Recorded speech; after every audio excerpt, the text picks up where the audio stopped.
আফগানিস্তানের পপি চাষ কমে যাওয়ার পর বৈশ্বিক হেরোইন উৎপাদনের কেন্দ্র হিসেবে দ্রুত উত্থান ঘটেছে মিয়ানমারের। আর এর নতুন মাদক সমীকরণের অন্যতম ঝুঁকিপূর্ণ শিকার হয়ে উঠছে বাংলাদেশ। আন্তর্জাতিক মাদক চক্রের বিলিয়ন ডলারের বিনিয়োগে মিয়ানমারের দুর্গম পাহাড়ি অঞ্চলগুলো পরিণত হয়েছে বিশ্বের অন্যতম বৃহৎ হেরোইন উৎপাদন কেন্দ্রে।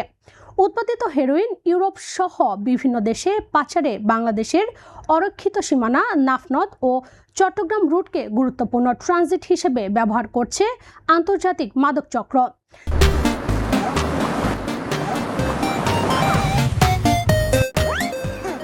জাতিসংঘের মাদক ও অপরাধ বিষয়ক দপ্তর UNODC 2026 সালের 26 জুন প্রকাশিত প্রতিবেদনে মিয়ানমারের পপি চাষ ও আফিম হেরোইন উৎপাদনের উদ্বেগজনক চিত্র তুলে ধরেছে।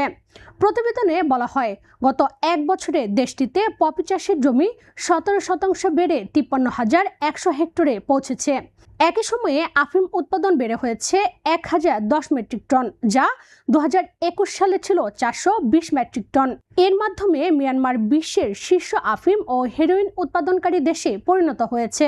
বাংলাদেশের মেথামফেটামিন মাদকের উৎস, প্রকৃতি ও পাচার রুটের আঞ্চলিক বিশ্লেষণ গ্রন্থের লেখক হুমায়ুন কবির খন্দকার বলেন, মিয়ানমারের শান, চীন ও কাচিন অঞ্চল এখন আফিম উৎপাদনের প্রধান কেন্দ্র।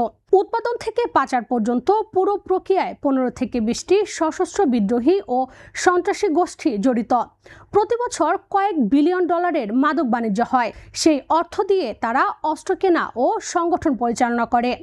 হেরোইন পাচারের অন্যতম ট্রানজিট হিসেবে বাংলাদেশ ব্যবহৃত হওয়া আমাদের জন্য বড় ধরনের সতর্কবার্তা। অনুসন্ধানে জানা গেছে, আফগানিস্তানের তালিবান সরকার পপি চাষ নিষিদ্ধ করার পর আন্তর্জাতিক মাদক চক্রের বড় অংশ মিয়ানমারে বিনিয়োগ শুরু করে। এরপর শান, চীন, কাচিন ও সাংঘাই অঞ্চলে দ্রুত বাড়তে থাকে পপি চাষ। এর মধ্যে শান প্রদেশেই সবচেয়ে বেশি উৎপাদন হচ্ছে। তদন্ত সংশ্লিষ্ট সূত্র জানায়, মিয়ানমারে উৎপাদিত হেরোইনের একটি অংশ মংডু ও সিতুতই উপকূল থেকে ছোট নৌকা বা মাছ ধরার ট্রলারে করে রাতের অন্ধকারে নাফনদ পেরিয়ে টেকনাফ, শাহপুরী দ্বীপ ও সেন্ট মার্টিন সংলগ্ন এলাকায় প্রবেশ করে। মাছের স্তূপ, বরফের বাক্স কিংবা ট্রলারের গোপন চেম্বারে মাদক লুকিয়ে আনা হয়।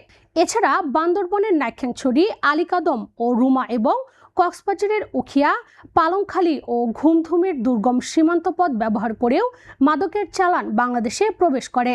স্থানীয় বাহক বা ক্যারিয়ারদের মাধ্যমে এসব চালান সীমান্ত অতিক্রম করে প্রথমে সীমান্তবর্তী এলাকায় মজুত করা হয়। পরে সুযোগ বুঝে চট্টগ্রাম হয়ে দেশের বিভিন্ন স্থানে এবং সেখান থেকে আন্তর্জাতিক নেটওয়ার্কের মাধ্যমে তৃতীয় দেশে পাঠানো হয়।